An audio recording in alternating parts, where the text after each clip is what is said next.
na manga.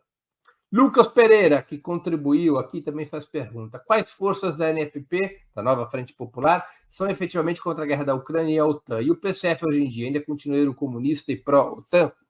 Olha, a posição da França insubmissa sempre foi uma posição anti-OTAN, sempre foi uma posição claramente pró-Palestina, e foi uma posição crítica ao apoio à Ucrânia. O Mélenchon teve uma posição, logo no início da guerra da Rússia contra a Ucrânia, uma posição muito parecida, vamos dizer, com a do Lula aqui no Brasil. Ou seja, criticando a invasão da Ucrânia, mas deixando muito claro que a Rússia estava respondendo a um projeto expansionista da OTAN que colocava em risco a segurança russa, utilizando-se da Ucrânia para essa operação expansionista. Isso levou a muita crítica, a muita pressão contra Mélenchon, ao isolamento, ao relativo isolamento da França insubmissa. A França insubmissa, ela possui, embora com limitações, a França insubmissa possui uma posição muito claramente anticolonial, anti-imperialista, não é? De solidariedade à Venezuela, de solidariedade a Cuba. Sabe que na França, muitas e muitas vezes o Mélenchon é criticado não como vai para Cuba, mas como vai para a Venezuela, porque ele é identificado pelas forças de direita como um amigo do chavismo. E ele, de fato, foi amigo do presidente Hugo Chávez. Mélenchon sempre estava ali por Caracas e tinha um diálogo muito produtivo com o presidente Chávez e também com o presidente Lula. Lembremos que Mélenchon visitou o presidente Lula na cadeia, coisa que a social-democracia europeia, com exceção da Alemanha, não o fez. Não é? O Partido Socialista não mandou representantes aqui, salvo, mas não como representante do partido. Eu acho que talvez tenha vindo a prefeita de Paris em algum momento, ou pelo menos a prefeita de Paris foi solidária. Mas Mélenchon foi visitar Lula na cadeia e sempre tratou o presidente brasileiro com muito respeito. Mas, enfim, a França insubmissa é uma força, embora com suas limitações e contradições, é uma força abertamente antisionista, anti-imperialista, anticolonial, né? E uma força anti-OTAN. O Partido Socialista, os ecologistas, não, são otanistas, são atlantistas, como se diz, não é? São sociais liberais, são pró-sionistas, a maioria dos seus integrantes são pró-sionistas no Partido Socialista e nos ecologistas, né? Então, você pode dividir a Nova Frente Popular entre uma ala esquerda, França insubmissa, e também o Partido Comunista, que é pequenininho, com apenas 9 parlamentares, e uma ala moderada, que são os socialistas e os ecologistas, que são, repito, pró-OTAN, pró-Ucrânia, com críticas, mas pró-Israel. Essa é a realidade desta frente que se formou sob a liderança da França insubmissa. O PCF é um partido que acumula muitos erros ao longo da sua história, né? Já foi um grande partido, emergiu como um grande partido da resistência francesa, mas comete erros brutais. São décadas de erros. Hoje é um pequeno partido, eu acho que com sérios riscos de desaparecer. E o PCF tem uma posição, às vezes, ambígua. A França insubmissa está à esquerda do PCF. O PCF tem uma posição ambígua em relação mesmo à questão palestina. O PCF teve uma posição que depois melhorou, mas no início teve uma posição de criar uma simetria entre Netanyahu e o Hamas, né? A teoria dos dois demônios. O PCF chegou aí numa marcha de solidariedade à Palestina e numa marcha de solidariedade a Israel. Né? Teve presente em 2 marchas. Então, é uma característica do PCF, é um partido já muito comprometido, mas tende a se aliar mais com a França insubmissa do que com socialistas e ecologistas. Exatamente. O que você, no dia seguinte, pensa sobre os desdobramentos disso, né? O Macron parece que vai manter o atual primeiro-ministro até as Olimpíadas, inclusive. Como é que está o pensamento dentro da Frente Popular, da nova Frente Popular, no dia seguinte a essa vitória? O pensamento aqui Bom, agora a questão do primeiro-ministro, né? Porque na coabitação, devem lembrar em 97, quando foi o Jospin, na época, né? Que houve uma coabitação entre a esquerda e a direita, porque a esquerda tinha maioria, mas naquele momento tinha maioria absoluta. Então, agora, com maioria relativa, fica muito frágil. Mas o maior grupo, conjunto, né, de parlamentares é quem deve ter o primeiro-ministro. O Macron está temporalizando de alguma forma, porque ele vê que essa maioria é frágil, né? Ele tenta, talvez, aproveitar disso para articular algum tipo de coalizão que não existe aqui tradicionalmente, ou ele tenta também ganhar tempo com a questão. Agora nós estamos aqui no momento que é o verão, que é o momento dos Jogos, vai tentar usar a carta da estabilidade política. Mas para nós que estamos aí, eu falo como pessoa envolvida, né, membro da nova Frente Popular, nós queríamos uma nomeação do primeiro-ministro ou primeira-ministra rapidamente, e que seja é algo que nós temos consciência que é arriscado, que esse primeiro-ministro ou essa primeira-ministra pode ser derrubado, né, pelos votos de censura, mas também pode fazer avançar as medidas. E para nós o mais urgente, e ficou claro, é a aplicação do nosso programa, que nós temos um programa com várias medidas que respondem às urgências sociais. E do ponto de vista da nossa análise política, a única forma duradoura de combater a extrema-direita é aplicando as medidas sociais necessárias. Porque, do ponto de vista das nossas análises, que correspondem às análises de vários, inclusive pesquisadores do mundo todo, esse crescimento de uma extrema-direita nos últimos anos, ele está ligado a uma ascensão do neoliberalismo, né? Da globalização econômica, que vai desindustrializar bastante. Então, você vê no Trump, o fenômeno Trump nos Estados Unidos é ligado ao fenômeno de desindustrialização. Na Europa, também a questão das medidas das medidas da ortodoxia neoliberal, então, que são os cortes em setores sociais, os arroxos salariais, que vão criando uma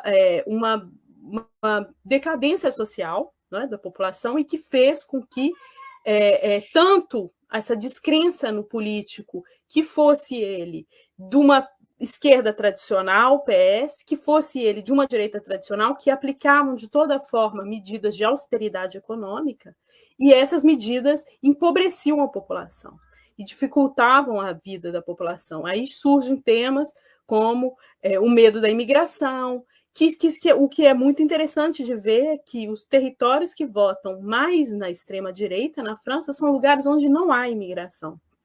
Então, é uma confusão de ideias relacionada a uma vida que ficou mais difícil, né? Pela perda do emprego, pela perda da estabilidade do emprego, pela redução dos salários. Então, essa questão dos salários hoje é a principal questão. Né? Vocês devem ter acompanhado, o mundo inteiro acompanhou o último grande movimento social, os dois últimos. Né? O último foi um grande movimento sindical, que foi um movimento dos sindicatos durante quase um ano contra a reforma das aposentadorias.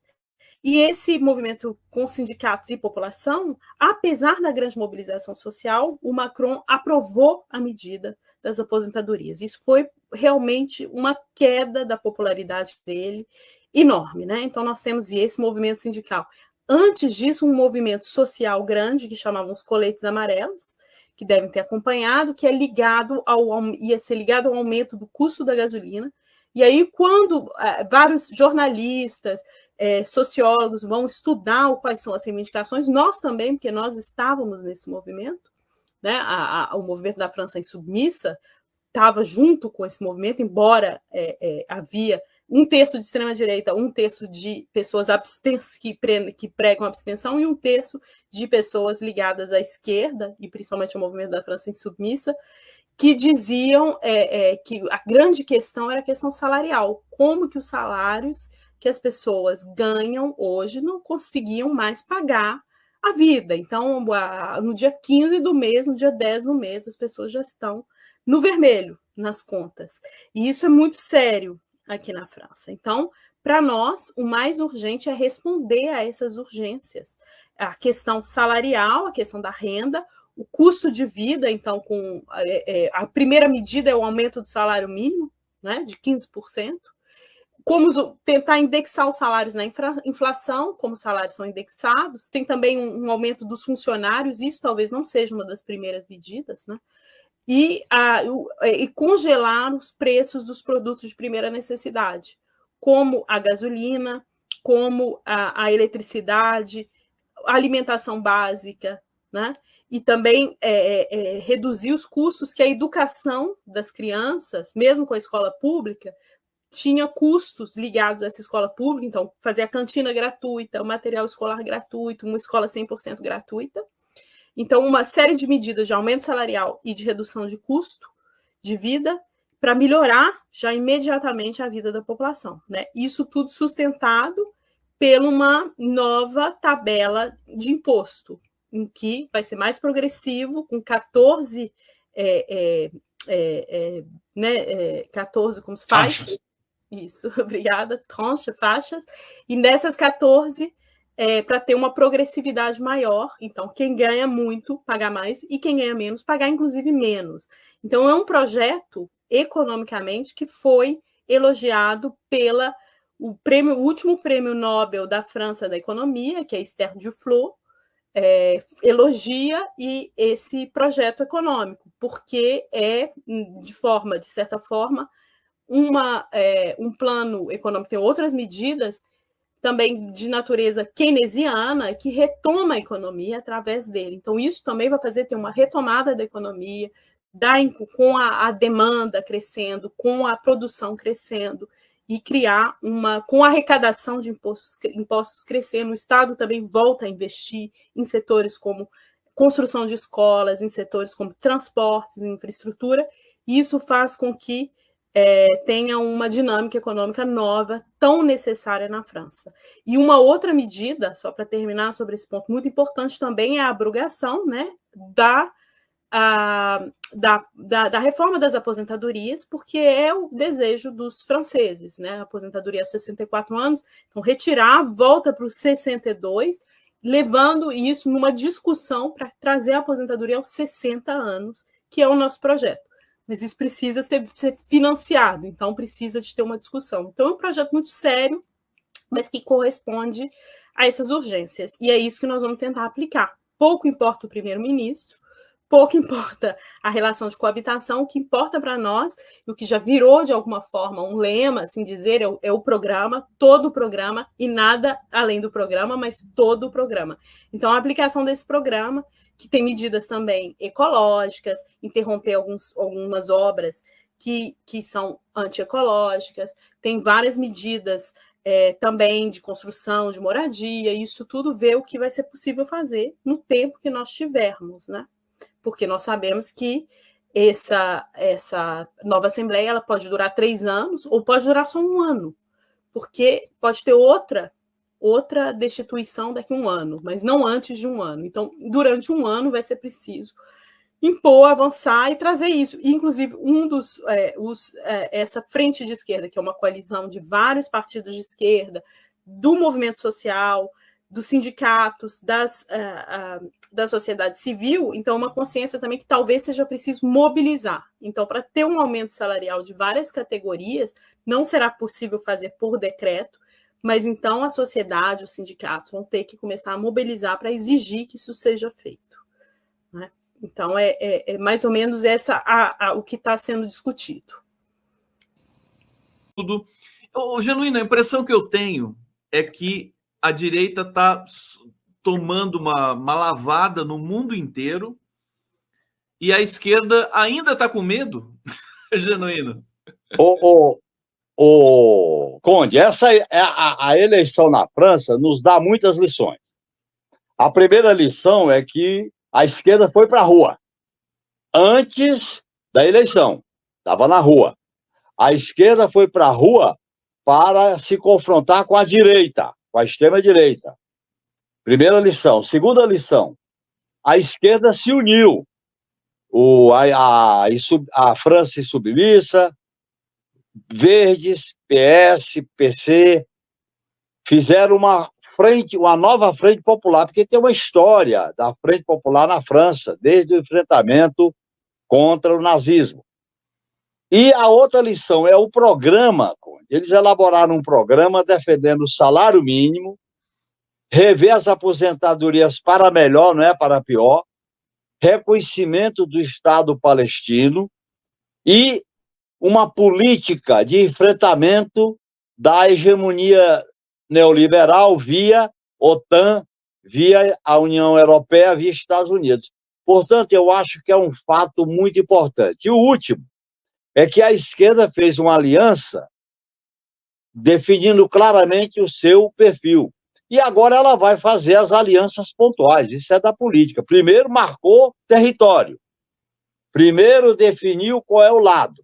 E agora discute como fazer as alianças pontuais. Eu acho que a França nos dá uma lição de como enfrentar a extrema-direita.